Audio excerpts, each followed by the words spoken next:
schools are there to serve the community. Schools are not there for you to try to go on some ideological joyride at the expense of our kids.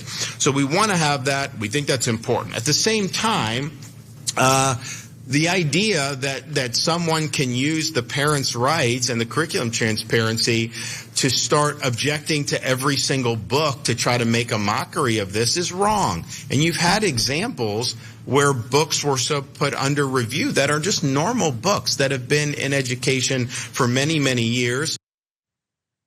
Yeah, Ron DeSantis, I did notice that that's what people were doing. I noticed that that's what they were doing seemingly by design. Perfectly acceptable books that have been taught around the country for a number of years, talking about things that kids deserve to learn about, were being challenged. You're talking about that like it's some sort of weird side effect or diversion from your plan to ban books. So that's what you were trying to do. And the idea, by the way, I'm gonna give him minor credit.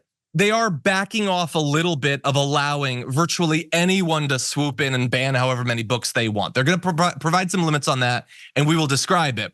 But the way that he is doing it is so fake and cowardly. First of all, implying that this wasn't the plan. You're a GD liar. This is what the plan was. But then to also say that the reason we need to do that is because lefties are going out of control. No, lefties are not the ones trying to ban books en masse. That's not what's happening. But that said, we'll give you the details first. More of Ron DeSantis. So if you're a parent with kids in the schools, then you can do similar to what's been under the legislation. If you see something that's age or developmentally inappropriate, you can raise an objection to that. If you don't have kids in the school district, you still are a citizen. You still can be interested in education, but you're going to be limited to what you can be objecting to. You can raise an objection, and these are limited to one a month. Because what we found is you have activists that are going in there and they're objecting to everything under the sun. Yeah, that's what they're doing. That's who you passed the bill for. It's for the Karenization of public education. That was the point.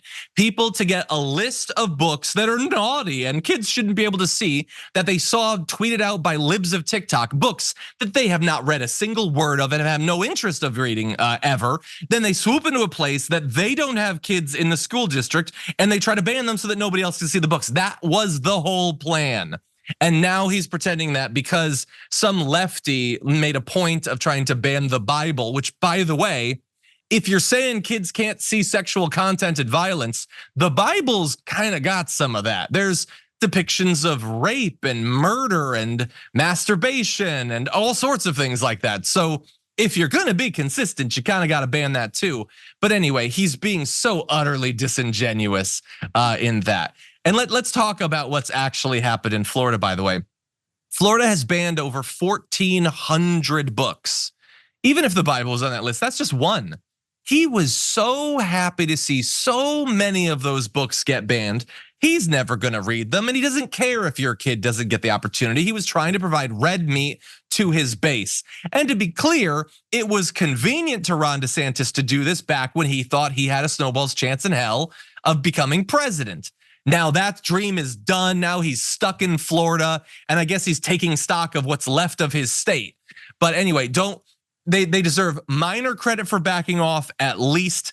But even the way, and I'll throw to you on this, Sharon, when he's like, even if you don't have any kids there, you're a citizen, you're interested, you're a busybody. That's what you are. You're a busybody. You know what? If you care about the books that kids are reading in areas where you don't have kids, fund more books. Give them books, give them money, give them the resources to hire more librarians. You know what? You've always said you don't cancel speech, you give more speech. Well, then give more books. But that's not what people are doing. They're going around banning books because they don't like the identity of the authors or the subjects of it. Sharon, what do you think? Well, but let's start with the most serious aspect of this. I did a lot of work with a foundation here in Atlanta. And I was stunned, being the daughter of a principal and a school teacher. I didn't realize, sounds so pathetic that I'm even admitting this. There are kids who've never owned a book. They've never touched, and we go to these schools and we give them a book bag full of their first set of books, and they would read them and they'd trade them, and they were just so happy. What Governor DeSantis is doing is, number one, called DARVO. Anybody who's had any dealings with a narcissist knows what that is. Deny, attack, reverse victim, and offender. That's what he's doing, okay? Your side's doing it. Yeah, Darbo, look it up. And he still said, these people who don't have kids in the system, they still get once a month to do this disruptive nonsense. But this whole thing, I don't want him to get credit anymore, John, for starting this. The Southern Daughters of the Confederacy, only they were really committed to it, okay? And they saw it through. There's still books in Georgia here that tell the big lie, okay? So if you're going to commit, go all the way. He doesn't even get credit for an original idea. It's just, he actually stands there and says these things as if he didn't start it and his side's not responsible for it. Yeah. By the way, I didn't know that you did that sort of work. That's Darbo. Awesome. Well, the Darbo too. No, I'm talking about the giving of the books. Yeah, the kids. They were it's stunning. Never owned a book ever. Wow. That's awesome. No, and by the way, like just as sort of a behind the scenes thing, like I wish that I could just throw every moment that I have into trying to encourage youth reading, because I think it's so important. And I'm so worried about what I read about the state of reading and literacy coming out of teachers. That said, I want to give you a little bit more about Florida. We'll get to Kari Lake on the other side, but you said not to give him credit. I don't think that we're gonna have to give him a lot of credit from here on out, because I want to talk about some of the other bills that have been passed in Florida recently. So these are bills limiting free speech, suppressing workers' rights, and we want to run through all of them for you. So the first is HB 601. This limits civilian police oversight, and here is what it does. The bill allows local chiefs of police agencies to create their own civilian oversight boards composed of 3 to 7 members, all appointed by the chief or sheriff. But these boards can only review policies and procedures, not oversee use of force complaints or internal affairs investigations.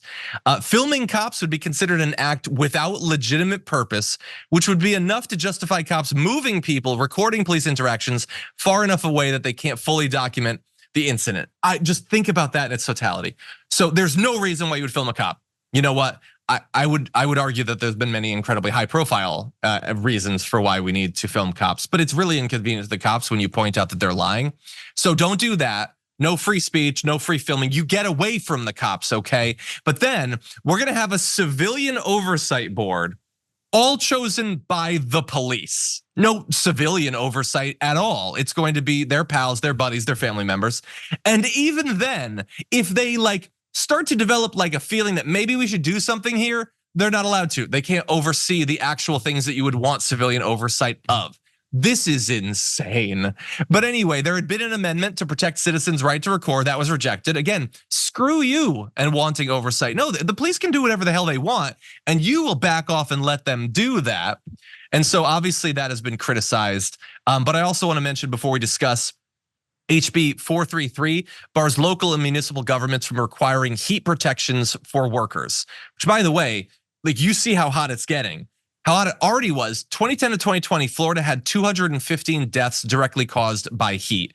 And already about 2 million Floridians work outdoors. It's getting hotter and hotter every year. There will be no protections for the workers.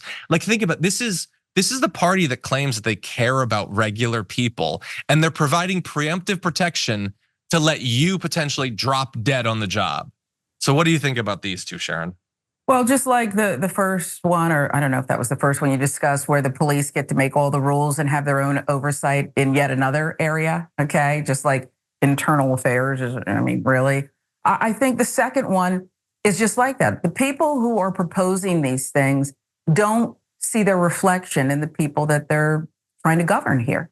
Who wouldn't want to protect people from the heat as the climate is been dumped upon, okay, and aerosol sprayed into this existence that we're currently living? Who wouldn't want to do that? But people who say, hey, you don't look like me, it's never going to affect me, not going to affect my kids. So we're done. Get back to the fields, start working, and shut up and stop complaining.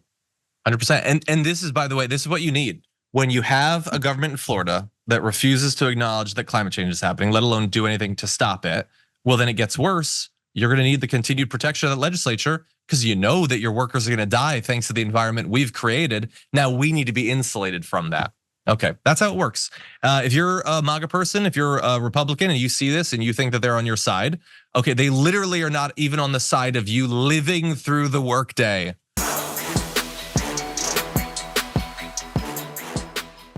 Thanks for watching our video. Did you know that you can support our show by becoming a subscriber?